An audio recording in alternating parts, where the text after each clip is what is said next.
Egaan akkam jirtan hordoftoota Oroo Channel video kana keessatti kan nuti waliin ilaallu karaa salphaa ta'een akkaataa Telegiraama itti banachuu dandeenyu waliin ilaallaa hanga dhumaatti nu wajjin turuudhaan video keenya like akkasuma warroonni haarawaa taatan channelii Oroo Channel jedhu kana subscribe gochuudhaan maatii keenya ta'a isiniin jenna.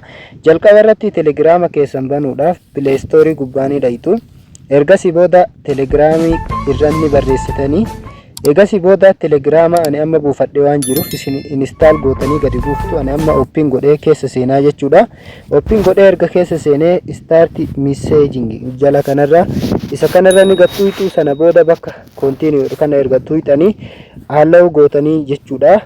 Allow erga gootanii biyya filattu jechuudha. Biyya keessa jirtan biyya ittiin lakkoofsa banuu barbaadan kana filattu jechuudha. Bakka mallattoo sarchiisan tuquudhaan Itoophiyaa filadhee iddoo duwwaa kanatti lakkoofsa biyya Itoophiyaa keessa jiru itti galchaa jechuudha. Fakkeenyaaf 9 godhatiin barreessuu jalqabaa jechuudha. Duwwaa 9 odoo hin jedhin 9 jedhee hanga dhumaa lakkoofsa Itoophiyaa itti galchaa jechuudha. Sana booda continue bakka inni tuqee allow bakka itti kana inni tuqa hanga inni gara fuulduraatti dhufuu ni eeyna jechuudha. Kuno haala kanaan naaf fidee jira jechuudha. Anqara email verify godhadhee jira jechuudha. Email kiyya irratti koodii naaf ergee jira. Email qaraan verify godhadheen koodii naaf ergee jechuudha. Amma email jala dhaqee koodii asirratti barreessee bira dabruu ni danda'a jechuudha. Akkaataa email verify itti godhatan video biraa keessatti waliin ilaalla. Kana amma koodii asitti galchaa jechuudha. Fakkeenyaaf email kanarra naaf ergeera waan ta'eef koodii kana naaf ergee koodii kana copy godhaa jechuudha. Gadi qabee copy godhee erga jedhee booda Telegiraama jalatti deebi'a.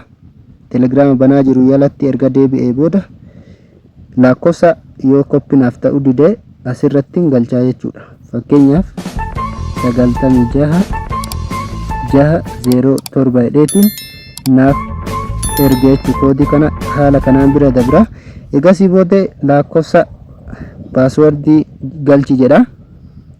Passwordii isaa yoo hin beekne ta'e mee fakkeenyaaf passwordii kana dagadhee jira jechuudha. Forget password jedhaan jira jechuudha. Dagadheeti waan jiruuf amma passwordii ma argee itti galche hin ta'u waan ta'eef bira nan dabarsu. Kanaaf forget password kan jedhu karaa jala irratti argamu kana tuqaa jechuudha. Sana booda bakka continue kana jedhuun tuqaa. Egasii booda email verify ittiin godhadhe san irratti naaf ergaa jechuudha. Koodii ammas kana irraa ba'ee isa haarawaa koodii naaf ergee refreshing gadi godhaa jechuudha. Kuno email kiyya irratti koodii naaf ergeera. Lakkoofsa kana qabadheeti waan jiruuf haala kanaan amma passwordii dagadhee jiru san as gidduutti barreeffachuudhaan passwordii haarawaa uumachuu ni danda'a jechuudha. Asittis kama ol'aanutti galcheen isa gad aanuttis galchee wal fakkeessee banaa jechuudha. Asitti ammoo isa biraa galchaa jechuudha. Eegasii booda mallattoo xiyyaa tuquun continue bakka jedhu kanan naaf dhufa. Haala kanaan continue bakka kanaan tuqaa allow bakka godhee permission isaa banee heeyyama kannaa fi eegasii booda ofii isaatii naaf banameetti jira jechuudha. Haala kanaan Telegiraama keenya banachuu dandeenya jechuudha. Haala salphaa ta'een mee fakkeenyaaf Telegiraama kana bannee jirra.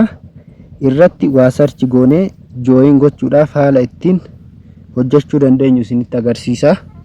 Fakkeenyaaf Oromoo Music jedhee barreessaa jechuudha. Ergasii booda fakkeenyaaf kuni nama 33 qaba, kuni 48 qaba, kuni 23 qaba jechuudha. Join jechuudha. Ani fakkeenyaaf qixxee kana filadhee akkaataa join isin gochuu dandeettan isinitti agarsiisa. Join bakka jedhu kunoo jala kanarra jira. Join gochuudhaan maatii ta'uu fi ni dandeettu jechuudha. Aartii Oromoo guddisuu irratti hirmaadhaa. Join godhaatii jajjabeessaa jechuudha. Nama 48 qaba.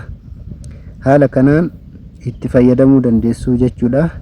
Hanga video biraatti walitti deebinuun nagaan tura. Video keenya like gochuudhaan akkasumas share gochuudhaan namoota biroo biraan gahaa isiniin jedha.